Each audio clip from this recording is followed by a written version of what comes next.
नमस्कार, स्वागत है आप सभी का। आपके साथ मैं हूं पुनीत। मध्य प्रदेश के 1,75,000 परिवारों के घर का सपना आज पूरा हो गया। प्रधानमंत्री नरेंद्र मोदी ने इन परिवारों के लिए घर का उद्घाटन किया। ये सभी घर प्रधानमंत्री आवास योजना ग्रामीण के तहत दिए गए। प्रधानमंत्री नरेंद्र मोदी इस दौरान वीडियो कॉन्फ्रेंसिंग से जुड़े और संबोधित किया और लाभार्थियों के साथ बात की। कार्यक्रम में सीएम शिवराज सिंह चौहान भी शामिल थे।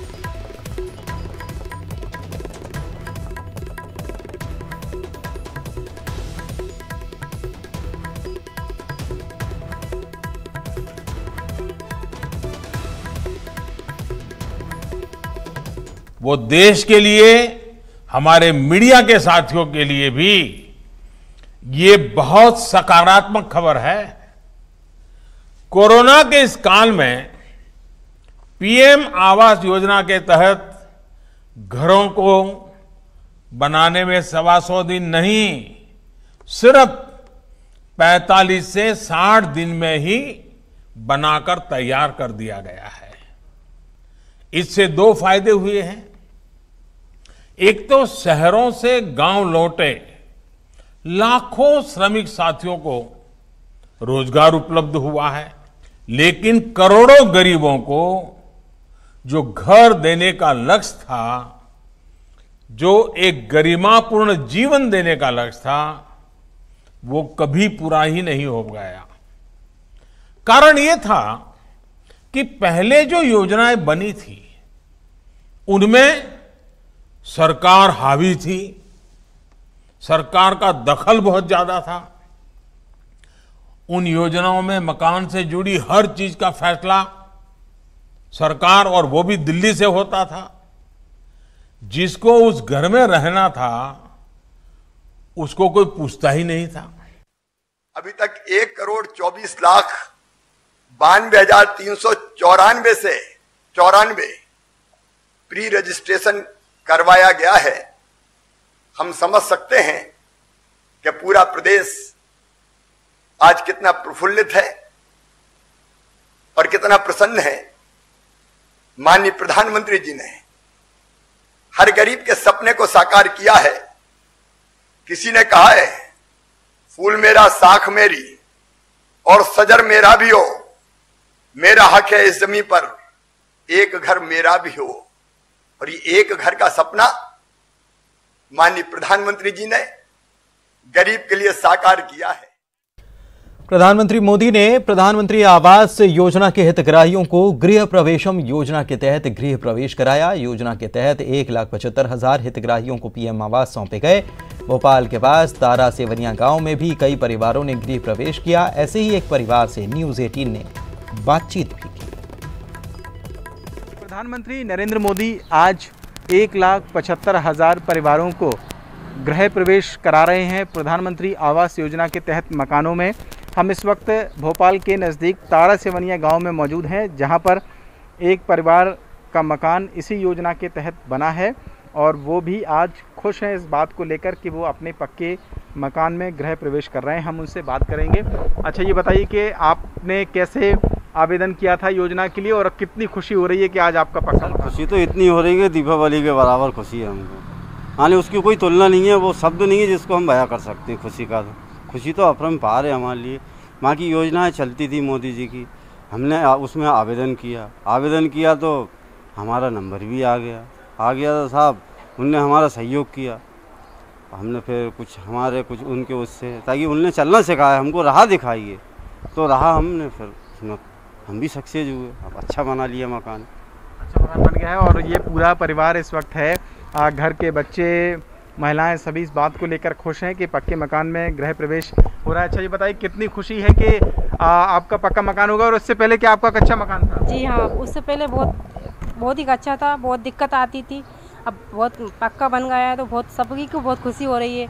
ये दीपावली के समान है। हम नरेंद्र मोदी को बार बार प्रणाम करते हैं, उनके आशीर्वाद से हम ये खुद सब कुछ कर पाए हैं।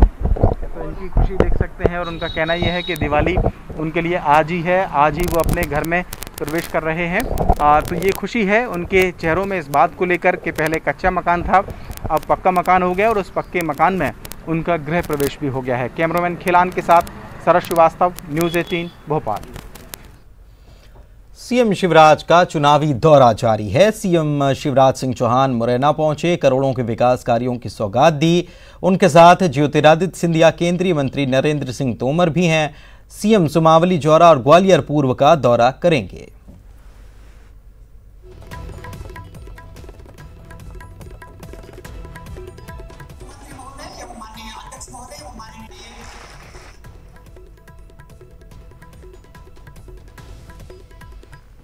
इधर 27 सीटों पर होने वाले विधानसभा उपचुनाव को लेकर कांग्रेस ने कमर कस ली है। आगर मालवा से प्रदेश के अध्यक्ष, कांग्रेस प्रदेश अध्यक्ष कमलनाथ प्रचार का शंखनाद करने जा रहे हैं। उपचुनाव को लेकर कमलनाथ की ये पहली रैली होने जा रही है और उपचुनाव का बिगुल वे फूंकेंगे। कमलनाथ आगर मालवा के नलखेड़ा पहुंचे, मां बगुलामुखी के दरबार में माथा टेका, पूजा की, आशीर्वाद जीत का मांगा। आपको बता दें कि बड़ौद में कांग्रेस कार्यकर्ताओं को वे संबोधित करने वाले हैं। पूर्व मंत्री जयवर्धन सिंह और सज्जन सिंह वर्मा भी उनके साथ मौजूद रहेंगे।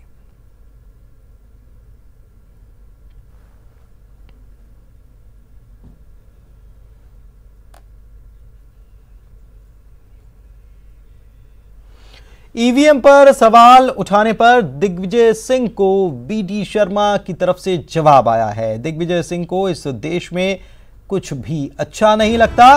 कमलनाथ को भी दिग्विजय सिंह ने ठिकाने लगा दिया। बीडी शर्मा की तरफ से ये बयान आया है। जमीन खिसकने के डर से घबरा गए हैं, डरे हुए हैं दिग्विजय सिंह। ये बीजेपी के प्रदेश अध्यक्ष बीडी शर्मा कहते नजर आए। दिग्विजय सिंह की टीम सोनिया में वापसी पर बोले कि टीम सोनिया में ऐसे ही लोगों की मंडली की जरूरत है। दिग्विजय सिंह ने एक बार फिर ईवीएम का मुद्दा उठाया है। हमारे साथ इस वक्त बात करने के लिए बीजेपी के प्रदेश अध्यक्ष बीडी शर्मा जी हैं। बीडी शर्मा जी, उपचुनाव आने वाले हैं और उससे पहले दिग्विजय सिंह जी कह रहे हैं कि ईवीएम से अगर चुनाव हुआ तो 400 सीट मिलेगी अगली बार। दिग्विजय सिंह, आपने पूरे मध्य प्रदेश को 2003 के अंदर बंटा ढार कर दिया था, बर्बाद कर दिया था। आपको इस देश में अच्छा तो कुछ लगता ही नहीं है। आपको तो हर चीज में, जब देश की सीमा पर सैनिक अपनी जान जोखिम में डालकर देश की रक्षा करता है और 1 इंच पीछे नहीं हटता, सीने पर गोली खा करके देश के लिए अपनी आहुति दे देता है, उन सैनिकों के लिए आप कहते हो कि सर्जिकल स्ट्राइक का प्रूफ क्या है? मध्य प्रदेश में तुमको अधिकार क्या है बात करने का? गरीब मध्य प्रदेश की जनता के बारे में। मध्य प्रदेश को आपने बंटा ढार कर दिया था और कमलनाथ को भी 15 महीनों के अंदर आपने ठिकाने लगा दिया। पूरा मध्य प्रदेश कमलनाथ तो आपने मिलकर के बर्बाद कर दिया। मैं आज इस कार्यक्रम का उद्घाटन करने आया हूँ। गृह प्रवेश माननीय प्रधानमंत्री जी ने, मध्य प्रदेश के यशस्वी मुख्यमंत्री शिवराज सिंह चौहान ने 1,75,000 गरीबों को प्रधानमंत्री आवास के गृह प्रवेश का कार्यक्रम आज किया है। दिग्विजय सिंह जी और कमलनाथ जी 2,43,000 घर गरीबों के प्रधानमंत्री ने भेजे थे। 25% मैचिंग ग्रांट आपने नहीं मिलाई और वो घर वापस किया और 2,43,000 गरीबों का हक छीनना का काम आपने किया था। आपको इस मध्य प्रदेश के बारे में अधिकार क्या है कुछ कहने का? तो क्या आपको लगता है कि कोई डर है? कुछ नहीं, भय है। वो भय, क्योंकि जमीन खिसक जाती है तो कुछ भी कर सकता है आदमी। जब जमीन खिसक गई, नेता नहीं बचे, कार्यकर्ता नहीं बचे, केवल उनके बेटे बचे हैं, उन्हीं को मुख्यमंत्री और ये बनाना चाहते हैं, वही कार्यकर्ता हैं, तो क्या करेंगे? झूठ ही बोलेंगे, छल कपट करेंगे। किसानों से छल कपट किया कि नहीं किया? नौजवानों से किया कि नहीं किया? गरीबों से किया कि नहीं किया? हर प्रकार से छल करते हैं। तो इसलिए संवेदनशील नेतृत्व तो शिवराज सिंह चौहान के नेतृत्व में और देश का प्रधानमंत्री नरेंद्र मोदी जो दुनिया का आज नेतृत्व कर रहे हैं, ऐसे लोगों के सामने आज दिग्विजय सिंह जैसे लोगों को देश के अंदर कोई देखना भी नहीं चाहता है। केंद्रीय नेतृत्व में तो जगह मिल गई है, जो नई कल टीम बनी है सोनिया जी की। अरे वो ऐसे ही लोग वहाँ चाहिए, इसी प्रकार की मंडली चाहिए, और क्या चाहिए वहाँ। तो ये है बीजेपी के प्रदेश अध्यक्ष बीडी शर्मा जो इस वक्त हमसे बात कर रहे थे। तो सीधे तौर पर उन्होंने निशाना साधा है उस मुद्दे पर जिसमें दिग्विजय सिंह ने ईवीएम से चुनाव को लेकर कहीं ना कहीं सवाल खड़े किए थे। कैमरामैन खिलान के साथ शरद श्रीवास्तव, न्यूज़ 18 भोपाल। उपचुनाव में कांग्रेस प्रत्याशी के ऐलान के बाद सांवेर में सियासी सरगर्मी और तेज हो चुकी है। पूर्व सांसद प्रेमचंद गुड्डू इस बार कांग्रेस के टिकट पर अपना भाग्य आजमा रहे। न्यूज़ 18 से खास बात करते हुए गुड्डू ने कहा कि 15 महीने के काम के दम पर कमलनाथ को वोट मिलेगा। उन्होंने कहा कि मैं तुलसी सिलावट से चुनाव में कोई मुकाबला मानता ही नहीं। कांग्रेस प्रत्याशी और सांवेर से 22 साल बाद चुनाव लड़ रहे प्रेमचंद गुड्डू, एक जी बताइए कि 22 साल बाद आप पहुंच रहे हैं सांवेर, जी हाँ, 22 साल पहले मैं चुनाव जीता था और 2003 तक वहाँ से विधायक रहा हूँ और उसके बाद भी लगातार, चूँकि कॉन्स्टिट्यूंसी बिल्कुल हमारी लगी हुई है, मेरा बड़ा पारिवारिक संबंध यहाँ पे रहा है लोगों से, चाहे मैं विधायक रहा हूँ मारोड से या सांसद रहा हूँ उज्जैन से। तो सतत संपर्क, पूरा परिवार तो इंदौर में ही रहता है, सांवेर क्षेत्र में ही हम लोग रहते हैं, तो सतत संपर्क हम लोगों का यहाँ पे बना रहा। तुलसी सिलावट लगातार आपको घेर रहे हैं, किसानों का मुद्दा हो, नौजवानों का मुद्दा हो, बेरोजगारी का मुद्दा हो। वो तो कारण ही हुआ है तुलसी सिलावट जी। उन्होंने किसानों के साथ पीठ में छुरा भोंकने का काम किया है। किसानों को जो 2 लाख का कर्जा माफ होना था वो नहीं होने दिया, उनने सरकार गिरा दी। 95 हज़ार, कईयों का 2 लाख का भी कर्जा माफ हुआ। मेरे पास लिस्टें हैं और पोलिंग बूथों पे मैं बताऊंगा कि किन किन का कर्जा माफ हुआ है। सिंधिया का काफी प्रभाव माना जा रहा है, सांवेर वो खास है सिंधिया की तुलसी सिलावट। अभी मालूम पड़ जाएगा कितना प्रभाव है क्षेत्र में। यहाँ आके हाथ हिला के जाने से काम नहीं चलता क्षेत्र में। और चलिए आगे बढ़ते हैं। इंदौर से खबर आपको बता दें, करोड़ों रुपए के चावल घोटाले का पर्दाफाश हुआ है। और पर्दाफाश कैसे हुआ? फर्जी बिल बनाकर 50 करोड़ रुपए का घोटाला कर दिया गया। अच्छे चावल को घटिया चावल से बदल दिया गया। घटिया चावल राशन दुकानों पर सप्लाई कर दिया गया। कलेक्टर मनीष सिंह ने महू में इसका खुलासा किया है। खाद्य विभाग के अधिकारी भी इस घोटाले में शामिल बताए गए हैं। और घोटाले की राशि 100 करोड़ तक पहुंच सकती है। ट्रांसपोर्ट व्यवसायी मोहन अग्रवाल समेत 4 लोगों पर आरोप है। मोहन के बेटे मोहित, आयुष और लोकेश अग्रवाल पर भी आरोप है इस मामले में।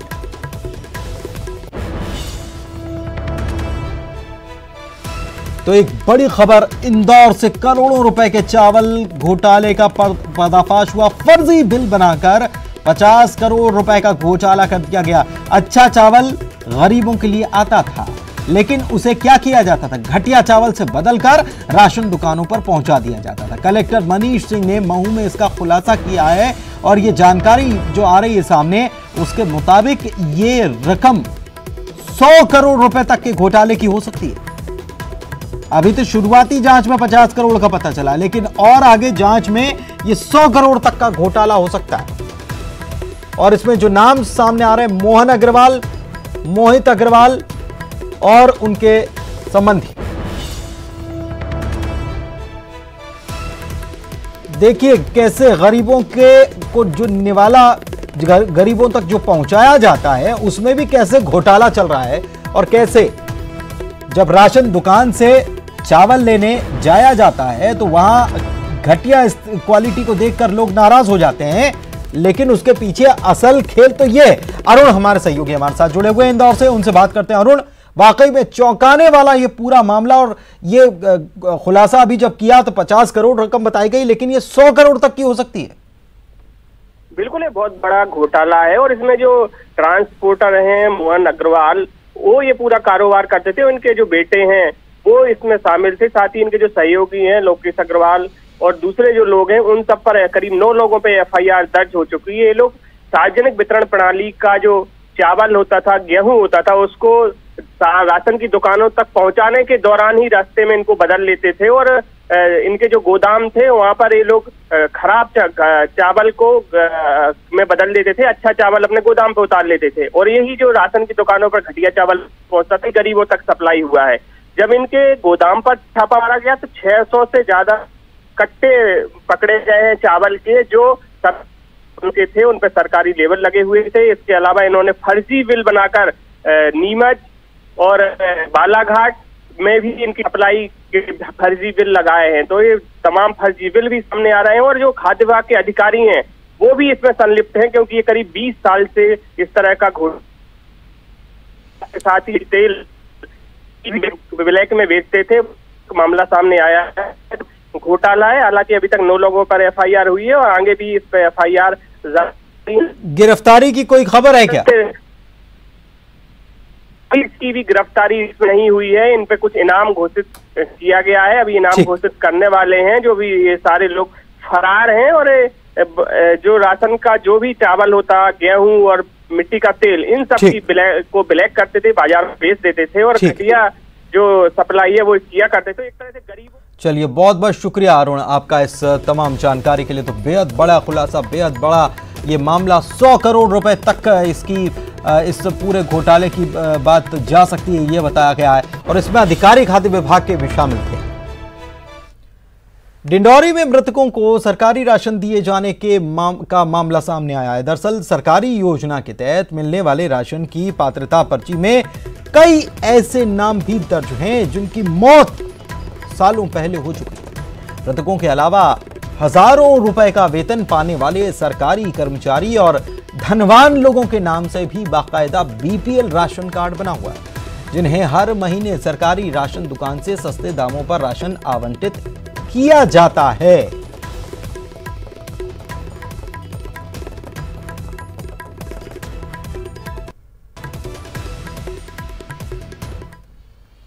आगे बढ़ते हैं। बुरहानपुर में गरीबों के अनाज पर माफिया डाका डाल रहे हैं। दरअसल नागरिक आपूर्ति निगम और अनाज माफिया की मिली भगत से राशन दुकानों पर अनाज पहुंचाने वाले ठेकेदार माल कम पहुंचाते हैं, जिसके चलते दुकान संचालक गरीबों के हिस्से के अनाज में कटौती करते थे। नागरिक आपूर्ति निगम के अधिकारी इस मामले में जांच की बात कहते नजर आ रहे हैं।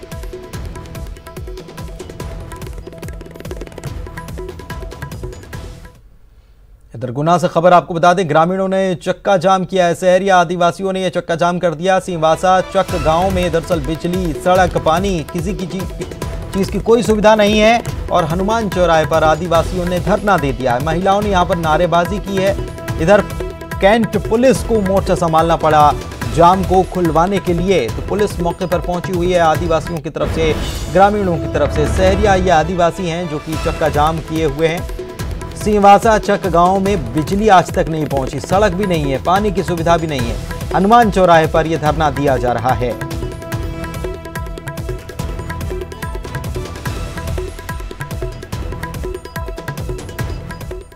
इधर सागर में 2 बच्चों की मौत के मामले ने तूल पकड़ लिया है। ग्रामीणों के साथ पूर्व मंत्री हर्ष यादव धरने पर बैठे। बताएं कि हत्या की आशंका है।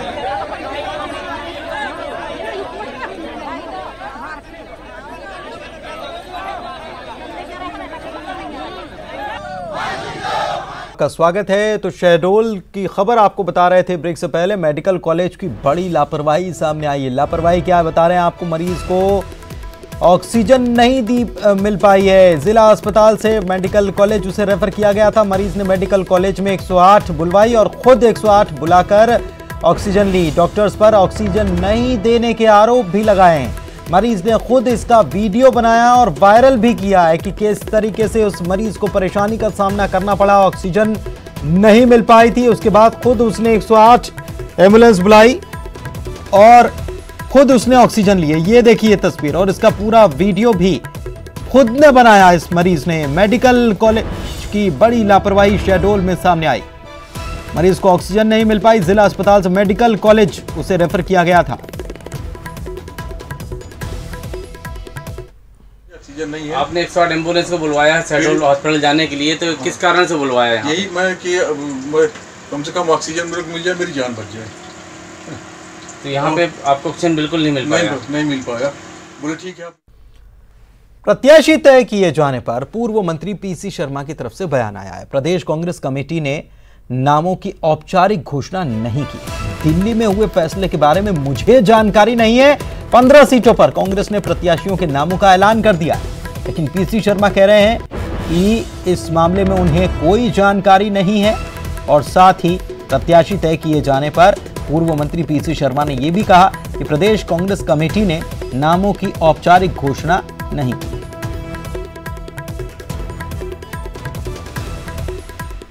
नाम आए उसकी पीसीसी से कोई अधिकृत घोषणा अभी नहीं हुई है। ये दिल्ली में कुछ तय हुआ हुआ, लेकिन अभी प्रदेश कांग्रेस कमेटी से इसकी कोई औपचारिक घोषणा भी नहीं हुई है। तो गलत चली नहीं चली नहीं, ये यहाँ से औपचारिक घोषणा जो होना है अभी यहाँ से कोई हुई नहीं पीसीसी से। ये दिल्ली में कोई निर्णय हुआ है, वो होगा जिसकी जानकारी मुझे नहीं है। इसकी जानकारी पीसीसी का कोई वरिष्ठ पदाधिकारी दे सकता है। और पूर्व मंत्री पीसी शर्मा के बयान पर बीजेपी ने तंज कसा है। कैबिनेट मिनिस्टर विश्वास सारंग ने बयान दिया, एआईसीसी और पीसीसी का झगड़ा जो है वो जग जाहिर हो गया है। कांग्रेस में इंपोर्ट उम्मीदवार किए गए हैं और कांग्रेस की अधिकृत सूची पर भी सवाल उठ रहे हैं।